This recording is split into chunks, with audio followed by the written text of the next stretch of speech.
So let's find the sum of the series by using summation.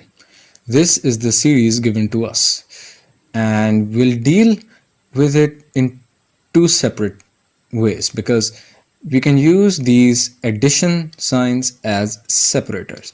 So we now have 1 into 4, 2 into 7, 3 into 10, and so forth. Now you'll deal with these terms differently, and you'll deal with these terms differently. So how do we go about this?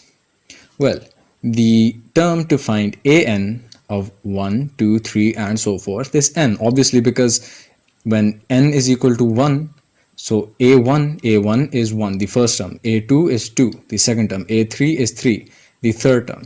So basically this just goes on till n. And you see this, the expression for an in this particular case, you can find by the formula for arithmetic progression, because this has a common difference of 3. 7 minus 4 is 3, 10 minus 7 is 3, and so forth. So you see you remember the formula for calculating an in an arithmetic sequence, and that was a1 plus n minus 1 into d.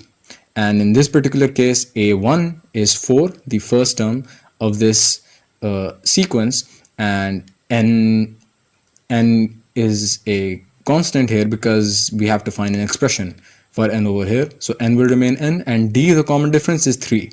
So that is what this comes out to be, 4 plus n minus 1 into 3.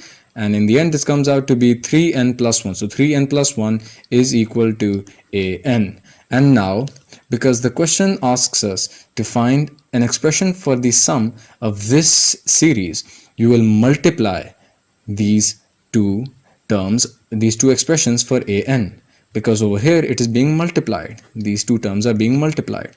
So this comes out to be n into 3n plus 1. This n and this 3n plus 1 will be multiplied, and then you'll get 3n square plus n. And now this, if you replace the n's with k, you get an expression for tk. This is basically equivalent to just the k, or the index. So we have to find Sn for this. So what do we do here? Over here, Sn is equal to t1 plus t2 plus t3 plus t4 plus so forth till tn. And that can be put in this summation notation.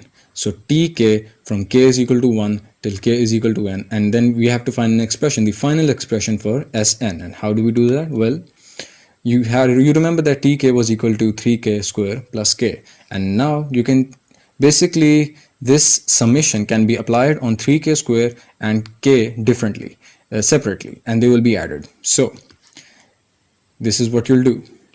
This summation notation will be used on 3k square, and then it will be added on the same summation notation on k. And now over here you can take this 3 outside because it is a constant. So this 3 will go outside, and now you have expressions of summation for k square and k.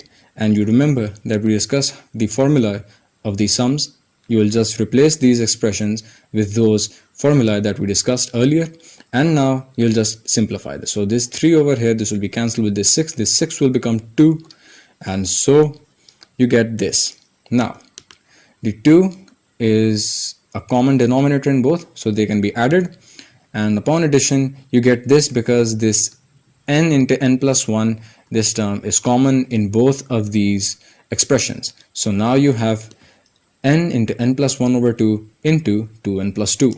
And upon further simplification, this is what you get. This expression is equal to Sn, and that is what the question required us to do.